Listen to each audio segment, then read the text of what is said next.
السلام عليكم ورحمة الله وبركاته. الحمد لله والصلاة والسلام على رسول الله. أشهد أن لا إله إلا الله وحده لا شريك له وأشهد أن محمدا عبده ورسوله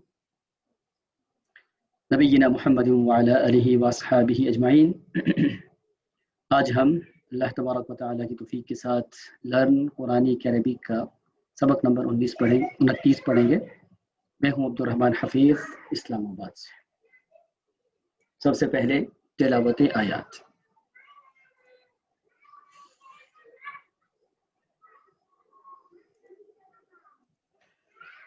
اعوذ باللہ من الشیطان الرجیم. وَإِذْ وَاعَدْنَا مُوسَىٰ 40 لَيْلَةً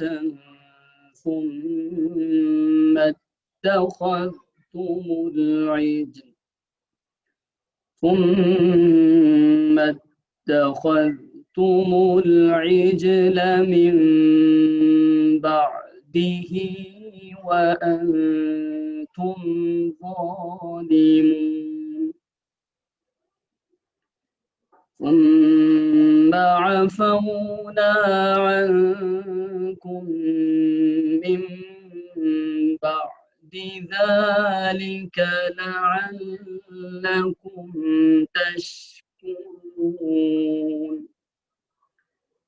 وإذ آتينا موسى الكتاب والفرقان لعلكم تهتدون. وإذ قال موسى لقومه يا قوم إنكم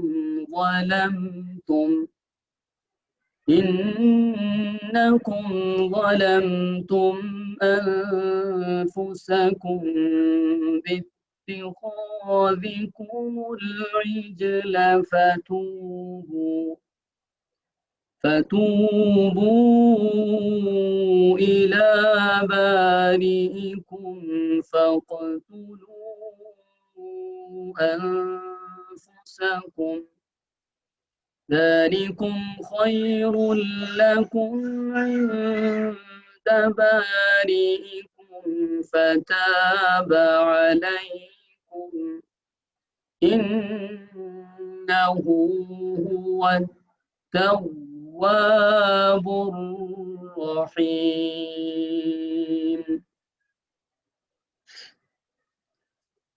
آج کے سبق میں اگر دیکھا جائے تو ایک لفظ ایسا ہے جو ہم اردو میں استعمال نہیں کرتے. باقی کوئی لفظ ایسا نہیں ہے جو ہم اردو میں استعمال نہ کرتے ہو. اور وہ کون سا ہے؟ یہ العجل. اور یہ 2 دفعہ آیا ہے، یہ دیکھ لیجیے.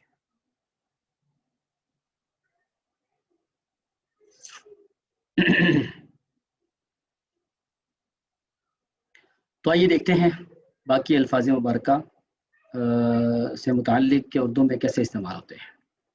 وَإِذْ وَاعَدْنَا مُوسَىٰ، اور جب، یہ جو ہے نا وہ اذ ہو گیا، اور ثم پھر من بعدی من ہو گیا، پھر ثم اذ ہی ہم کم، یہ سب وہ ہیں جو رپیٹ ہوتے ہیں. اور جب ہم نے وعدہ کیا، وعدہ لیا، وعدنا، ہم نے وعد وعدہ لیا نہ ہم نے موسیٰ علیہ السلام سے 40 لیلہ، 40 40، اربع 4، 40 40، لیلتن راتیں. اور جب ہم نے وعدہ لیا موسیٰ علیہ السلام سے 40 راتوں کا. ثم پھر اتخذتم، کل ہم نے پڑھا تھا ولا يقبل منها شفاعة ولا يؤخذ، نہیں لیا جائے گا. پکڑنا، لینا، اردو میں استعمال کرتے ہیں مؤاخذہ کرنا، اسی سے اتخذتم. تم ہے نا، اتخذتم فعل ماضی، پھر تم نے بنا لیا، پھر تم نے پکڑ لیا. العجل، بچڑے کو، گائے کے بچے کو کہتے ہیں العجل. من بعدہ، ان کے بعد، ہی جا رہی ہے ضمیر کہاں؟ موسیٰ علیہ السلام کے ساتھ ہم جب 40 راتوں کا وعدہ لیا، تو 40 راتوں کا وعدہ دیا تو یہ آگے ہمارے پاس تعلیم لینے کے لیے۔ ان کے چلے جانے کے بعد کیا ہوا؟ تم نے بچڑے کو بنا لیا، کیا مطلب؟ معبود۔ تم نے بچڑے کو پکڑ لیا، یعنی تم نے بچڑے کی پوجا شروع کر دی۔ وانتم ظالمون، اور تم ظالم ہو گئے۔ ثم پھر عفونا، ہم نے معاف کیا۔ عفو درگزر اردو میں استعمال کرتے ہیں، معافی اردو میں ہے، پھر ہم نے معاف کیا۔ عنکم، تم سے۔ من بعد ذلک، اس کے بعد۔ من سائلنٹ، پھر ہم نے معاف کر دیا تم کو اس کے بعد۔ لعلکم تشکرون، تاکہ تم شکر گزار ہو جاؤ۔ کیسے معافی تھی یہ آگے آ رہا ہے۔ وَإِذْ آتَيْنَا مُوسَى الْكِتَابَ، اور جب ہم نے دی موسیٰ علیہ السلام کو کتاب یعنی تورات، والفرقان، اور فرقان۔ کتاب اور فرقان ایک ہی چیز، یعنی حق و باطل میں فرق کرنے والی۔ لعلکم تہتدون، تاکہ تم ہدایت یافتہ ہو جاؤ۔ اردو میں استعمال ہے تہتدون، فرقان۔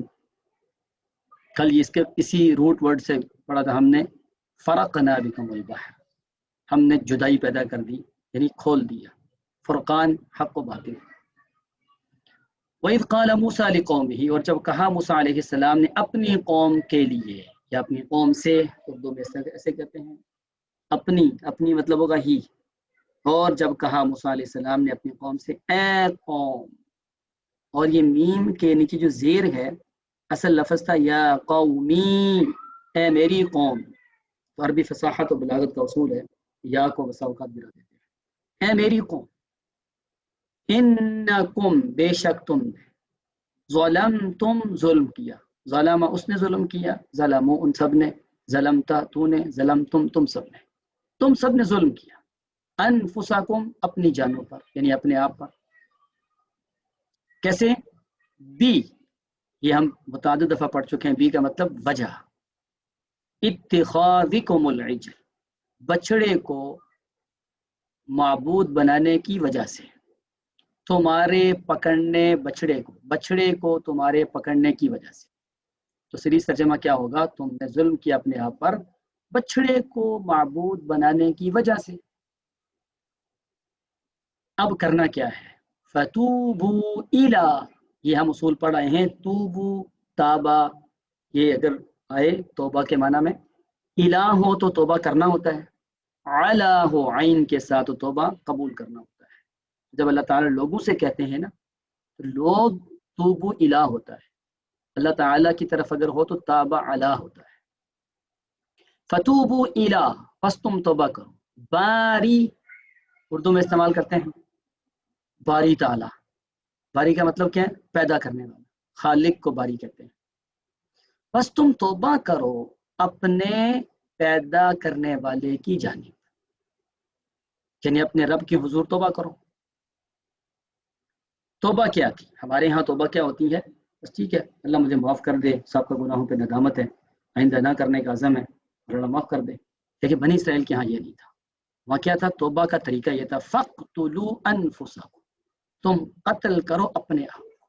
اپنے آپ کو کا مطلب یہاں پہ یہ تھا، کچھ لوگ تھے جنہوں نے پوجا شروع کی تھی، کچھ تھے جنہوں نے نہیں کی تھی۔ تو جنہوں نے پوجا نہیں کی تھی وہ تلواریں پکڑیں گے اور مشرکین کو ماریں گے۔ یہ تھا فَاقْتُلُوا أَنفُسَكُمْ، اپنے آپ کو یعنی اپنے ہی لوگوں کو مارو، قتل کرو۔ ہمارے ہاں شرک کی سزا توبہ ہے، ان کی شرک کی سزا قتل تھا۔ ذالکم، یہ خیر لکم، بہتر ہے تمہارے لیے، عند بارئکم، تمہارے پیدا کرنے والے کے ہاں، اللہ تعالیٰ کے ہاں یہ توبہ قبول ہو جائے گی۔ کیا ہو جائے گا؟ فتاب علیکم، دیکھیں علی آ گیا نا، بس وہ توبہ قبول کر لے گا تمہاری۔ تاب علی کا مطلب ہے توبہ قبول کرنا۔ انہ هو التواب الرحیم، بے شک وہی توبہ کرنے، بہت زیادہ توبہ قبول کرنے والا، بہت زیادہ رحم کرنے والا۔ آپ دیکھیے واضح مبارکہ میں کوئی مشکل نہیں ہے۔ اور جب ہم نے وعدہ لیا موسیٰ علیہ السلام سے 40 راتوں کا، پھر تم نے بنا لیا بچڑے کو معبود ان کے بعد، اور تم ظالم ٹھہرے، پھر ہم نے معاف کر دیا تم سے، یعنی تم سے درگزر کر لیا۔ اس کے بعد تاکہ تم شکر گزار ہو جاؤ، اور جب ہم نے دی موسیٰ علیہ السلام کو کتاب اور فرقان تاکہ تم ہدایت یافتہ ہو جاؤ، اور جب کہا موسیٰ علیہ السلام نے اپنی قوم سے اے میری قوم، جس نے ترجمہ کرتے وقت میری نہ بولا اس کے مارکس کٹ جائیں گے، اے میری قوم بے شک تم نے ظلم کیا اپنے اوپر بچھڑے کو معبود بنانے کی وجہ سے، پس توبہ کرو اپنے پیدا کرنے والے کی جانب، پس قتل کرو اپنے آپ کو، یہ بہتر ہے تمہارے لیے تمہارے پیدا کرنے والے کے ہاں، عندہ ہاں، بس وہ توبہ قبول کر لے گا تمہاری، بے شک وہی بہت زیادہ توبہ قبول کرنے والا، بہت زیادہ رحم کرنے والا۔ اب آئیے تھوڑی سی وضاحت، بہت زیادہ تفصیل میں نہیں جا رہا۔ پہلی بات تو یہ ہے کہ کل ہم پڑھ چکے تھے، اللہ تعالیٰ نے فرمایا بنی اسرائیل کو کہ یاد کرو اس وعدے کو جب ہم نے فرعون کو غرق کیا اور تمہیں سمندر پار کیا، اتنا بڑا دشمن تھا، بچوں کو ذبح کرتا، بچیوں کو زندہ چھوڑتا تھا، تمہارے لیے بہت بڑی آزمائش تھی، اتنے بڑے ظالم کو جو ہے وہ اللہ تعالیٰ نے پانی میں ڈبو دیا۔ اب یہ آزاد ہو گئے، اب کیا ہوا، یہ نکلے یہاں سے تو راستے میں ایک جگہ آئی جس کو کہتے ہیں وادی تیہ، چھٹے پارے میں اس کا ذکر آئے گا، وہاں پر موسیٰ علیہ السلام نے ان کو ٹھہرایا۔